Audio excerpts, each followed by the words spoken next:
தன்னுடைய தோட்டத்திலே விதைத்தான்னு போட்டிருக்கு. அவன் அந்த விதைய எடுத்து கொண்டு போய் வெளிய எல்லா இடங்களிலும் எங்கெங்கேயோ போய் போடல. தன்னுடைய தோட்டம்னா என்ன? நீங்க ஒரு கம்பெனில வேலை செய்றீங்க அப்படின்னா, அல்லது ஒரு ஸ்கூல்ல வேலை செய்றீங்கன்னா, அது உங்களுடைய சொந்த தோட்டம். நீங்க ஒரு கேம்ப்ல அல்லது ஒரு பில்டிங்ல வாழுகிறீங்க. அது உங்களுடைய சொந்த தோட்டம். உங்களுடைய சொந்த குடும்பம் இருக்கு பாருங்க. எங்க இருந்தாலும், இங்க இருந்தாலும், ஊர்ல இருந்தாலும். Your own family is your personal garden. அது உங்களுடைய சொந்த தோட்டம். ஆமென். கிறிஸ்தவத்துல, தேவனுடைய ராஜ்யத்துல, ஒவ்வொரு மனுஷனுக்கும், மனுஷிக்கும் சொந்த தோட்டம் இல்லை என்றால், நமக்கு கிறிஸ்தவ சபைக்கு அ விவசாயம் கிடையாது, அறுவடையும் கிடையாது. ஒவ்வொரு மனுஷனும், ஒவ்வொரு மனுஷியும் தனக்கென்று கொடுக்கப்பட்ட மிஷன் செய்யவில்லை என்றால், மிஷனரி வொர்க் நடக்காது.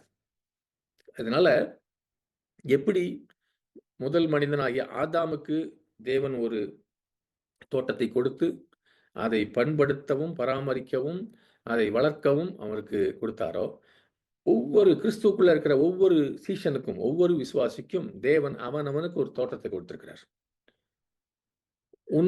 உன்னை சுற்றி இருக்கிறவர்களுக்கு நீ வழக்கமாய் அ சுவிசேஷத்தை அவர்களோடு பகிர்ந்து கொள்கிறாயா? அவர்களுக்காக உண்மையிலே ஜெபிக்கிறாயா? அவர்களிடத்தில் கிறிஸ்துவின் அன்பை அவர்களுக்கு காட்டுகிறாயா? உன்னுடைய கையில உன்னுடைய இருக்கிற அந்த விதை, உனக்கு உனக்கு புரிந்திருக்கிற இயேசு கிறிஸ்துவை குறித்த சுவிசேஷத்தின் வல்லமையான சத்தியத்தை உன்னுடைய தோட்டத்திலே நீ விதைக்கிறாயா? அல்லது இது எல்லாம் சபையில இருக்கிற ஒரு சில தலைவர்களுடைய வேலை என்று விட்டு விடுகிறாயா? எல்லா சபையில இருக்கிற ஒவ்வொருவரும் கிறிஸ்துவுக்காக வேலை செய்ய வேண்டும். ஆமென்.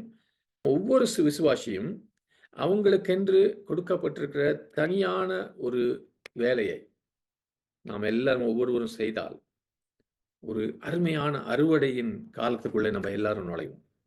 உங்க கையில குடுத்திருக்கிற ஒரு சிலரை ஆண்டவருடைய ராஜ்யத்தில சேர்க்கும்படியாக நீங்க சுவிசேஷத்தை அவர்களோடு பகிர்ந்து கொள்ளுங்க. ஆமென். He sowed it in his own garden.